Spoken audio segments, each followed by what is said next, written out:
Good day everyone, welcome to my channel. So in this tutorial video guys, we will write a program that will compute the loan of a customer from a lending company using TypeScript programming language. Before we start, I would like to say thank you so much to all my viewers, silent viewers, and supporters in my channel. Thank you for watching my videos.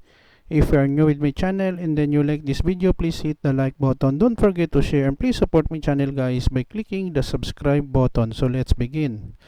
I will put a link in the video description guys where you can download the complete source code for free in my two websites. So we have here, right, a program that will compute the loan of a customer from a lending company. The principal amount is 10,500 pesos.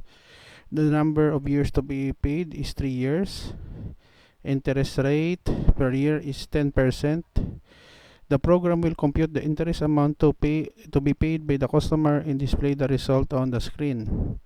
So we have here several comments, and then I declare a variable principal underscore amount 10,500, let years underscore loan 3, let interest rate 10. So computing for the interest, let solve underscore interest equals open and close parentheses principal underscore amount multiplied by years underscore loan multiplied by interest underscore rate divide by 100. In this line of code, I declare another variable, let 2 decimal equals solve underscore interest to fix 2 decimal places.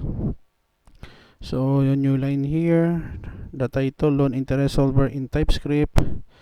The interest to be loaned is 2 decimal places and a program which informs the user that the program has been ended.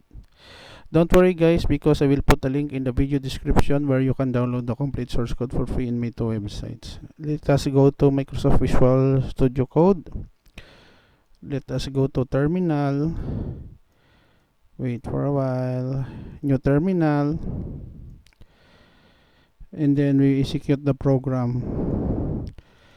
I will issue command tsc space loan underscore interest dot ts. Press the enter key to compile the code. Let us wait for a while the compiling process is being performed. Okay, next we will run node space loan shift underscore interest